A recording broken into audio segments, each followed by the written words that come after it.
মেয়েকে ছাড়া ছেলেক নিয়ে একা একা কিভাবে আমাদের সময়টা কাটতেছে। আসসালামু আলাইকুম, সবাই কেমন আছেন? আশা করি সবাই অনেক বেশি ভালো আছেন। আল্লাহর রহমতে আমরা ভালো আছি। তো সব দিকে আমরা ঠিকঠাক আছি। মেয়েকে ছাড়া একেবারে ফাঁকা ফাঁকা লাগছে, একা একা লাগছে, ভালো লাগে না। তারপরেও সময়টা কিভাবে যেন কেটে যাচ্ছে। তো এই তো আজকে সারাদিনে কি কি থাকছে ব্লগে সেটাই আপনাদের সঙ্গে শেয়ার করব। আর অতিরিক্ত গরম পড়তেছে, গরমে একবারে ভালো লাগছে না, খুব কষ্ট হচ্ছে। তো এই তো ব্লগটা শেয়ার করব, সেই এনার্জিটাও পাচ্ছি না। তো বসে থাকতে থাকতে ভাবছি না, প্রতিদিন যেহেতু আপনাদের সঙ্গে একটু করে তো ব্লগ শেয়ার করি, তো শেয়ার তো অবশ্যই করতেই হবে, তাই না? এ তো আমার প্রতিদিনের ডেইলি লাইফে আমি কি করতেছি না করতেছি সেটা তো আপনাদের সঙ্গে প্রতিদিনই শেয়ার করি। তো আজকেও সেটা শেয়ার করব।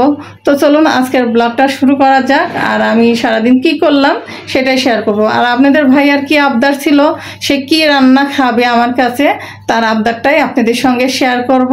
আর যেহেতু শুক্রবারের দিন বলে কথা, আপনাদের ভাইয়া বাসায় থেকে সে কি আবদার করেছিল, কি খেতে চেয়েছিল, সেটাই আপনাদের সঙ্গে শেয়ার করব। আর মেয়েকে ছাড়া বিশ্বাস করেন একেবারেই ভালো লাগছে না। কারণ ছেলে আছে, মনে হচ্ছে আর এক ছেলে মেয়ে পাশে থাকলে খুবই ভালো লাগতো। ছেলে আছে পাশে ভালো লাগছে, মেয়েও পাশে থাকলে আরও বেশি ভালো লাগতো, তাই না? দুইটা সন্তান মায়ের পাশে থাকলে মায়ের অনেক ভালো লাগে। তো চলুন কষ্টের কথা না বলে আজকের ভিডিওটা শুরু করা যাক। তো দেখুন ভিউয়ার্স বন্ধুরা, মেখে নিয়ে এসেছি আর কতটা পরিমাণে পানি দেখুন বের হয়ে গেছে। দেখেন এই যে এই পানি বের হয়ে গেছে, পানি কুমড়া মানে এই যে পানি ছেড়ে দিয়েছে। তো কে কে এভাবে মেখে লবণ দিয়ে রেখে দিয়ে ভাজেন অবশ্যই কমেন্টে জানাবেন। কিন্তু আমি তো মেখে এভাবে নিলাম, পানি বের হয়ে গেল।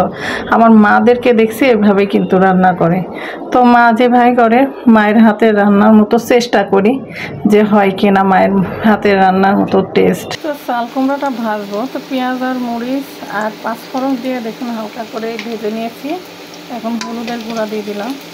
হলুদের গুঁড়াটা তেলের সাথে একটু ভালো করে ভেজে নিলাম।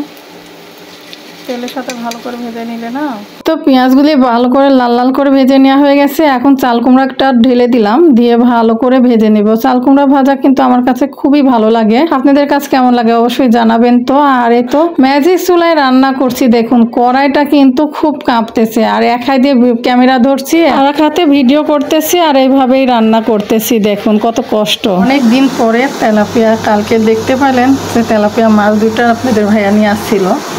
তো আমি এখন তেলাপিয়া মাছ ভেজে নেব। তো এখানে লবণ দিয়ে দিলাম আর হলুদ, মরিচের গুঁড়া এটা, আর এটা হলো হলুদের গুঁড়া। তো এখন এটা মেখে নেব। আর দেখি আজকে ঝিঙ্গা দিয়ে রান্না করব তেলাপিয়া মাছটা। খেতে কিন্তু অনেক ভালো লাগে, আমার কাছে তেলাপিয়া মাছ অনেক ভালো লাগে কাটো। আর আমি এই যে তেলাপিয়া মাছের মাঝখান দিয়ে এরকম করে কেটে দিলাম, তাহলে ঝাল লবণ কিন্তু যাবে। আর মাছের পিসগুলি যেহেতু বড় বড় হয়েছে, তো একটু লবণ ঝাল না গেলে কিন্তু খেতে ভালো লাগবে না।